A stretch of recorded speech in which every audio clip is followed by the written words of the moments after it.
आज हम एक्सरसाइज 2.2 को जो है कंटिन्यू करेंगे और लेकिन उससे पहले हम जो है वो कुछ प्रॉपर्टीज़ देख लेते हैं क्यूब रूट्स ऑफ यूनिटी की।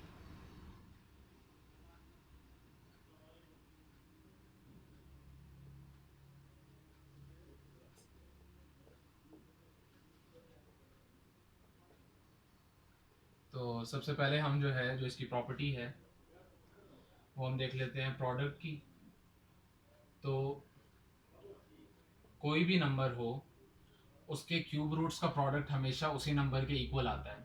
लाजमी नहीं है कि वो नंबर जो है वो यूनिटी हो यानी वन ही हो, कोई भी नंबर हो उसके क्यूब रूट्स का प्रोडक्ट हमेशा हमारे पास उसी नंबर के इक्वल आता है। तो हम अगर यूनिटी के क्यूब रूट्स का प्रोडक्ट देखना चाह रहे हैं तो वन ओमेगा और ओमेगा स्क्वायर होगा, और हमारे पास वन ओमेगा की वैल्यू हमें पता है वो होती है -1 plus square root 3 iota divided by 2, और ओमेगा स्क्वायर की value -1 minus square root 3 iota divided by 2। तो वन लिखने का कोई एज सच यहाँ पे मकसद नहीं है। हम जो है वो ऊपर हमारे पास a प्लस बी और a माइनस बी हमें नज़र आ रहे हैं न्यूमरेटर्स में।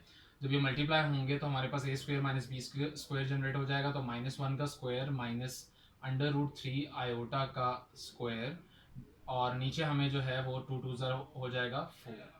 तो यहाँ से हमारे पास -1 का square is 1, minus square root 3 का स्क्वायर इज़ 3, और आयोटा का square iota square divided by 4। यहाँ से हमारे पास जो है वो 1 माइनस 3 आयोटा स्क्वायर की वैल्यू -1 होती है, सो डिवाइडेड बाय 4।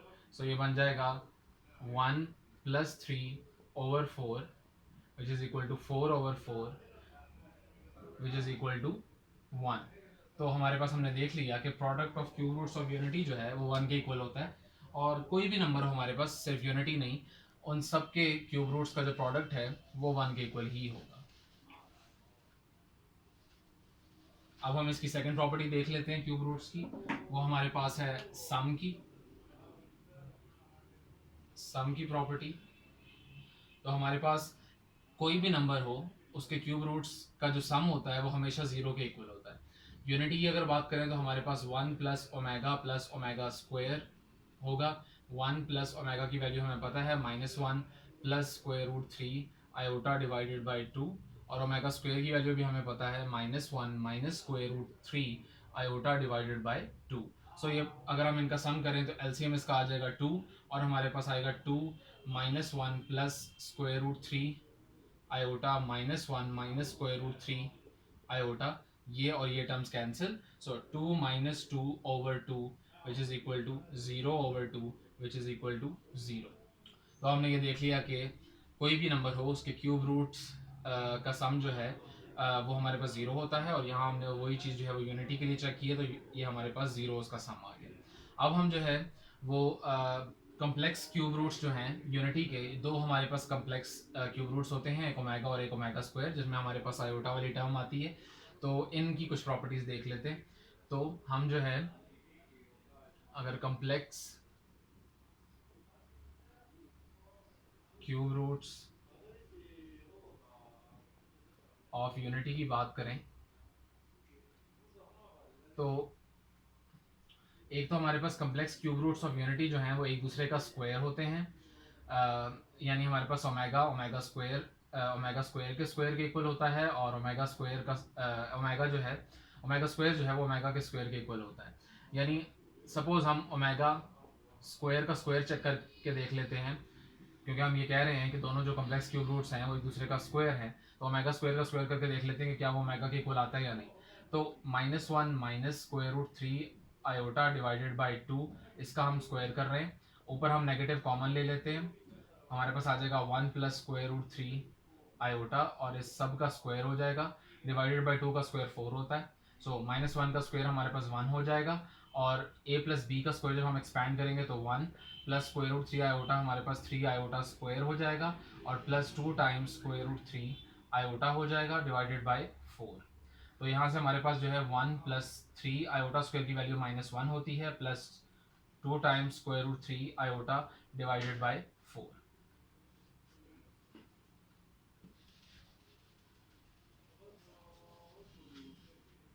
तो यहाँ से हमारे पास जो है वो आ जाएगा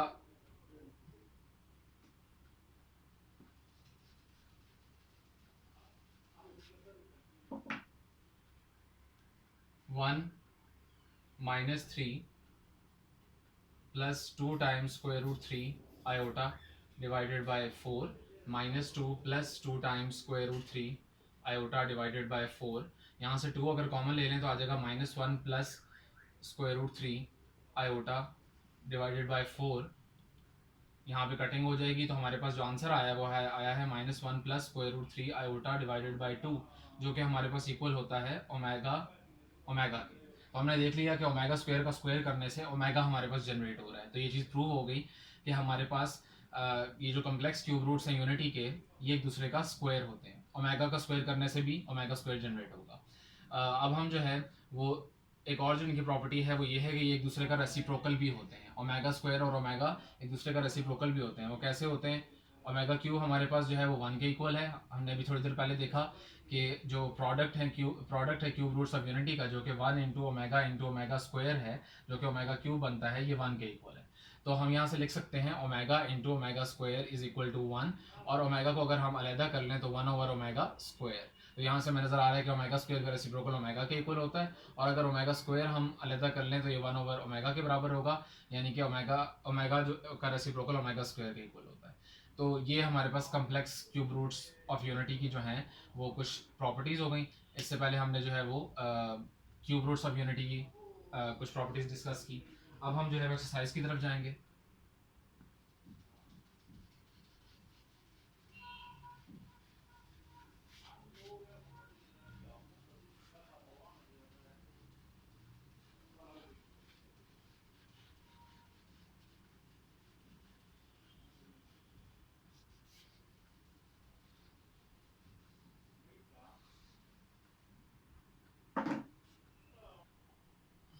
तो अब हम जो है वो एक चीज़ मैं भूल गया था बताना, यानी कि ये तो मैं आपको बता चुका हूँ कि हमारे पास जो प्रोडक्ट होता है किसी भी नंबर के क्यूब रूट्स का वो 1 के इक्वल होता है। तो उसकी एक एग्जांपल 1 भी एक एग्जांपल है, लेकिन वो हमने यूनिटी के केस में देखी थी, तो मैं एक और एग्जांपल देना चाह रहा था। एक हमने क्वेश्चन नंबर 1 में 64 जो है उसके हमने क्यूब रूट्स फाइंड किए थे। तो 64 के क्यूब रूट्स जो है अगर आपको कुछ याद हो तो वो थे 4 ओमेगा 4 ओमेगा और 4 ओमेगा स्क्वायर। तो ये हमारे पास तीन थे। तो इन तीनों का अगर हम प्रोडक्ट करें तो 4 इंटू 4 ओमेगा स्क्वायर, यहाँ से हमारे पास 64 ओमेगा क्यूब आता है। ओमेगा और ओमेगा स्क्वायर का प्रोडक्ट ओमेगा क्यूब, और 4 का क्यूब जो है 64। तो 64 टाइम्स ओमेगा क्यूब अभी हमने प्रूव किया कि वो 1 के इक्वल होता है। क्यूब रूट्स ऑफ यूनिटी का जो प्रोडक्ट है वो 1 के इक्वल होता है। तो 64 टाइम्स 1 64 आ गया। तो ये चीज़ प्रूव हो गई कि किसी भी नंबर के क्यूब रूट्स का अगर प्रोडक्ट किया जाए तो वो उसी नंबर के इक्वल आता है। और इसी तरह सम में भी है कि अगर हम जो है वो इस 64 के क्यूब रूट्स का सम कर लें, 4 plus 4 omega plus 4 omega square करें, तो हमारे पास जो है जैसे क्यूब रूट्स ऑफ यूनिटी का जो सम है वो 1 के इक्वल बनता है, इसी तरह कोई भी नंबर हो उसके क्यूब रूट्स का जो सम है वो हमारे पास 1 के सॉरी बल्कि 0 के इक्वल ही बनता है। तो जो है यहाँ से हम 4 कॉमन ले लेंगे तो यहाँ से आ जाएगा 1 प्लस ओमेगा स्क्वायर और 4, और ये चीज़ हम देख चुके हैं क्यूब रूट्स ऑफ यूनिटी का जो सम है वो 0 के इक्वल बनता है। तो हमारे पास जो है वो यहाँ से आ जाएगा 0। तो हमने ये भी देख लिया कि कोई भी नंबर हो उसके क्यूब रूट्स का जो सम है वो हमारे पास 0 के इक्वल ही बनता है। तो अब हम जो है वो 2.2 एक्सरसाइज के सेकंड क्वेश्चन की तरफ मूव करेंगे। तो क्वेश्चन नंबर टू में हमारे पास जो है वो दो आइडेंटिटीज यूज होनी है, वो हम यहाँ पे लिख लेते हैं। 1 plus omega square equal to 0 होता है और ओमेगा क्यूब इक्वल टू 1 होता है। ये दोनों चीज़ें जो है वो मैं आपको एक्सप्लेन कर चुका हूँ। तो अब हम इनको यूज़ करेंगे क्वेश्चन नंबर 2 के पार्ट सॉल्व करते हुए। तो पहला पार्ट जो क्वेश्चन नंबर 2 का है वो ये है कि 1 माइनस ओमेगा स्क्वायर की पावर 7। तो हमारे पास हम यहाँ देख सकते हैं कि यहाँ पर दो हमारे पास नेगेटिव टर्म्स आ रही हैं, लेकिन जो हमारे पास फॉर्मूला है उसमें हमारे पास पॉजिटिव टर्म्स हैं। तो ये चीज़ हमें बताती है कि हमें यहाँ से नेगेटिव कॉमन लेना होगा ताकि ये दोनों जो है पॉजिटिव हो जाएं। तो 1 नेगेटिव कॉमन ले लेंगे, हो जाएगा ओमेगा प्लस ओमेगा स्क्वायर और उसकी पावर 7। तो 1 minus omega plus omega square की अगर यहाँ से वैल्यू निकालें तो वो होगी -1 के इक्वल। तो 1 माइनस इंटू -1 और उसकी पावर 7। सो 1 प्लस 1 की पावर 7, सो 2 की पावर 7 और 2 की पावर 7 होती है 128। अब हम इसका जो है वो फोर्थ पार्ट करते हैं। सेकंड और थर्ड जो है वो बिल्कुल फर्स्ट की तरह है, वो आप कर सकते हैं। फोर्थ पार्ट जो है वो ये है कि 2 plus 2 omega minus 2 omega square जो है इसका प्रोडक्ट है 3 minus 3 omega plus 3 omega square. तो हम यहाँ पे देख सकते हैं कि दो टर्म्स हमारे पास पॉजिटिव हैं और एक टर्म हमारे पास नेगेटिव है दोनों फैक्टर्स में। तो क्योंकि हमारे पास फार्मूला में पॉजिटिव वाली टर्म्स आती हैं तो हम पॉजिटिव वाली टर्म्स में से जो है वो कॉमन ले लेते हैं, ताकि जो हमारे पास फिर जो है बचे अंदर ब्रैकेट में उसको हम रिप्लेस कर सकें। तो हम यहाँ से फर्स्ट जो हमारे पास फैक्टर है उसमें से जो दो पॉजिटिव टर्म्स हैं पहली दोनों, उसमें से 2 कॉमन ले लेते हैं ताकि 1 प्लस ओमेगा ब्रैकेट में आ जाए और हमारे पास माइनस 2 ओमेगा स्क्वायर को एज इट इज़ रहने देते हैं। इसी तरह